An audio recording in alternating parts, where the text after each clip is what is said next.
अस्सलाम वालेकुम। जी, वेलकम टू मैथक मटेरियल। ये students exercise 4.2 ninth class factorise question number 2 शुरू कर रहे हैं। अब क्वेश्चन नंबर 2 देखें। यहाँ पर जो हमें उसने रकम दी है x+1 into x+2 x+3 plus x+4 plus 1। अब ये रकम देखें, इसकी फैक्टराइजेशन करनी है हमने। तो यहाँ पे जो आपको ये ब्रैकेट के अंदर चार जो है ये ब्रैकेट्स नज़र आ रही हैं, हमने इनमें ना इनको पेयरिंग करनी है इस तरह से। जैसे आपको इसका कांस्टेंट 1 मिल रहा है, यहाँ पे इसके पास कांस्टेंट 2 है, इसके पास कांस्टेंट 3 है, इसके पास कांस्टेंट 4 है। हमने पहले ना कोई दो जो है, जैसे ये दो आपस में मल्टीप्लाई करने, इन दो को आपस में मल्टीप्लाई करना है, लेकिन इसके लिए हमें ये देखना है कि ऐड करने पर जो दो कांस्टेंट आपस में इक्वल बनेंगे ना, उनको हमने इकट्ठा करना है। जैसे आप देखें 1 और ये 4 ऐड होते हैं, 1 + 4 कितना बनेगा 5, और 2 + 3 कितना बनेगा 5। लिहाजा हम यहाँ पे इसलिए हमने ये लिखा भी है सिंस या बिकॉज 1 + 4 बराबर होता है 2 + 3 के। लिहाजा हम क्या करेंगे, इसको और इसको रीअरेंज करते हुए x+1 और x+4 को इकट्ठा कर लेंगे, और उसी तरह से x+2 और x+3 को इकट्ठा करके लिख देंगे +1। इसी तरह ये आ जाएगा। ठीक है। अब आपने मल्टीप्लाई करना है, पहली दो जो है ब्रैकेट इनको आपस में मल्टीप्लाई कर देना है, और इन दो को आपस में मल्टीप्लाई कर देना है। ले जी मल्टीप्लाई करें, x को x से पहले मल्टीप्लाई करेंगे, x की पावर 2 आ जाएगी। यही x इस 4 से मल्टीप्लाई करेगा तो 4x बन जाएगा। फिर इस x ने जब दोनों से मल्टीप्लाई कर लिया, अब नेक्स्ट 1 प्लस का 1 है, इसने इसी तरह से इन दोनों से मल्टीप्लाई करना है। 1 को जब x से मल्टीप्लाई करेंगे तो ये x आ जाएगा, और 1 को जब 4 से मल्टीप्लाई करेंगे तो ये प्लस का 4 आ जाएगा। साइन उसी तरह साथ आ जाएंगे ये। ठीक है। अब ये बन जाएगा x² + 4x + x + 4। सेम इसी तरह से इन दोनों को मल्टीप्लाई करना है। x को x से मल्टीप्लाई किया, x की पावर 2, x को 3 से मल्टीप्लाई किया, प्लस का 3x आ गया। फिर 2 को x से मल्टीप्लाई किया, 2x आ गया, और 2 को 3 से मल्टीप्लाई किया, प्लस का 6 आ गया। आगे +1।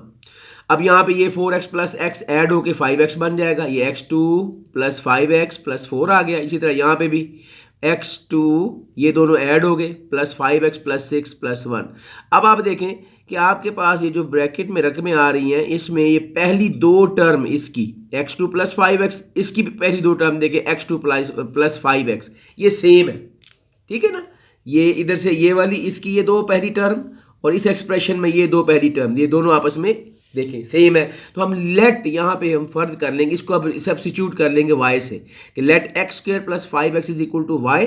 अब हम सब्स्टिट्यूट कर देंगे इसको y से, जहाँ पे हमारे पास x2 + 5x था, अब उसकी बजाय y पुट कर देंगे, आगे +4।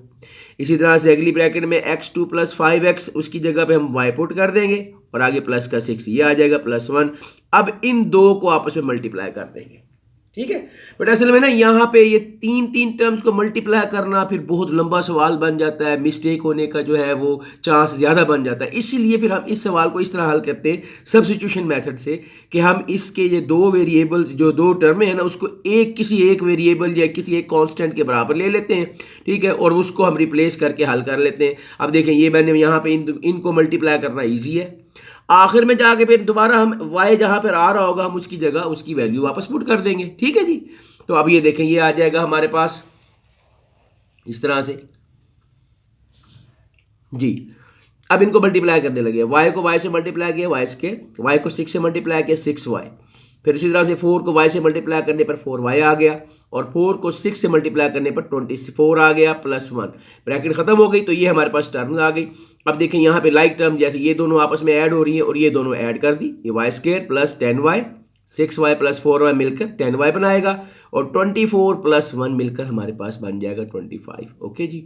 अब उसके बाद देखिए हमारे पास ये आ जाएगा, ये एक अब यहाँ पे फार्मूला लग रहा है, देख रहे हैं कि आपके पास पहली टर्म भी x² है, दूसरी टर्म भी x² है, और दरमियान में ये इन्हीं दो वैल्यूज़ का product of 2 time first term and second term भी बन रहा है। तो ये y² बन गया, +2 times into first term y आ जाएगी, और दूसरी टर्म यहाँ से देखेंगे क्योंकि 25 जो होता है 5 का स्क्वायर होता है, तो सेकंड टर्म 5 आ गई। ठीक है। और ये 5 का स्क्वायर। अब देखें वही formula a² plus 2ab plus b square की फॉर्म आ गई हमारे पास, जो कि a plus b whole square के बराबर होती है। अब यहाँ पे a की बजाय y है और b की बजाय 5 है, तो ये बन जाएगा 5 प्लस y का होल स्क्वायर। अब यहाँ पे देखिए ये हमारा यहाँ पे कंप्लीट हो गया। अब वही सब्स्टिट्यूशन मेथड जो हमने लेट करके एक्स स्क्वायर प्लस 5x की जगह y पुट किया था, अब y को सब्स्टिट्यूट कर देंगे उसकी असल अमाउंट से, जो हमारी असल अमाउंट थी, तो हमने y की जगह पे हम ये x2 प्लस 5x ये पुट कर दिया और आगे प्लस 5 इसका होल स्क्वायर, तो ये हमारा आंसर बन जाएगा। उम्मीद है आपको समझ आ गया होगा।